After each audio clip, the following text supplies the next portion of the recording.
You're watching News 24 Live. Recently, we interviewed a tavern owner in Cape Town who raised concerns about the proposed liquor bill, specifically the new 500-meter rule. Well, today we are joined by Leon Lowe. He's the Executive Director of the Free Market Foundation. They've been very active in opposing this proposed liquor bill.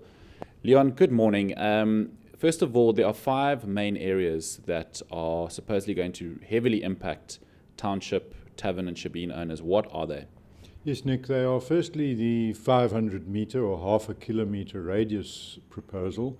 That, by the way, would have the effect of 0 licenses being lawful in South Africa, because there is no property anywhere in the entire country which is half a kilometer from the list of items given, which are things like any transport facility, any recreational or entertainment facility. In other words, no casino, no shopping center, or half a kilometer from a residential area. There's virtually nowhere in South Africa that complies with that.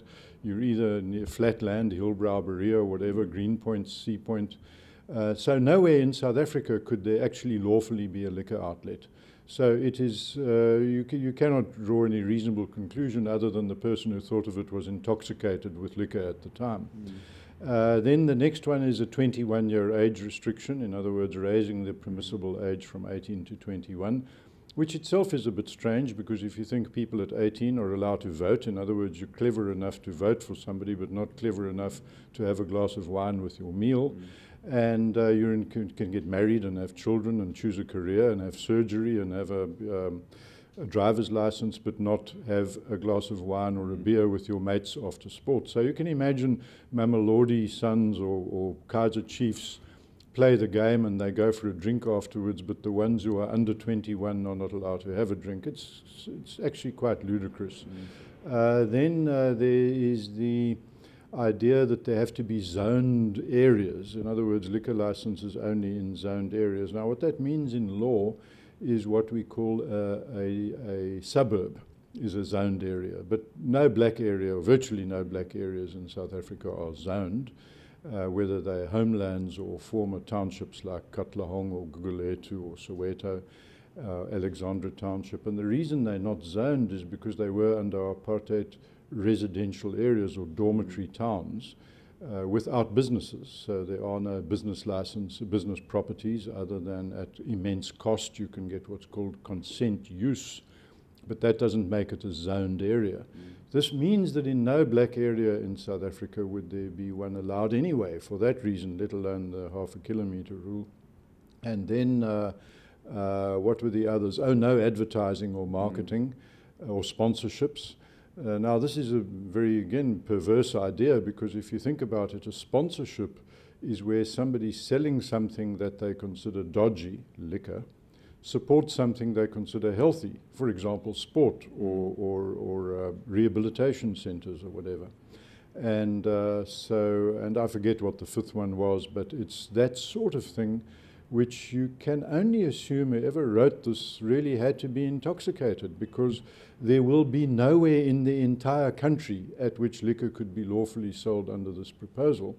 What we are told by the chief officials in the Department of Trade and Industry is that it's a combination of their views and other departments, some of which they don't really themselves understand or are not really themselves able to defend. But the whole idea is actually kind of crazy, and what we're told is they will dilute it and make it more realistic. But this is a very bad idea. You propose something crazy, and then you propose something less crazy, and then you call it realistic. That would actually not be a way of dealing with this. What they should do is just scrap the thing completely. Oh, the 5th idea, sorry, I'll give the 5th one is the one that's reasonable, which is public education and awareness, information. Make people aware of the dangers of liquor abuse and educate and inform the public. But there is another provision, which is the vicarious liability idea. This is to say, where you hold the supplier of liquor, a manufacturer or a retailer, liable for a crime committed by somebody who drinks the liquor and gets drunk. This is like holding Toyota liable for somebody who has a car accident in a Toyota car, or Pick n Pay liable for selling a knife to somebody who uses it to commit a crime or stab somebody. So yes, vicarious liability is their next idea, whereas if you serve liquor to somebody and they commit a crime or violence or an offence of some sort, child abuse, wife abuse, whatever, then you hold the supplier liable. Now, we are right now in a hotel where this interview is being conducted. The rooms all have minibars.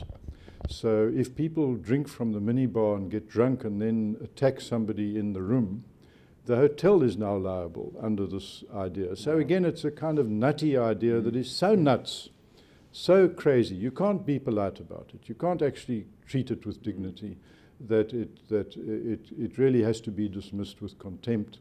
And whoever thought of it and whoever wrote it clearly was intoxicated and shouldn't be drinking. They are the ones for whom we need a law to protect us from people who write stuff like this.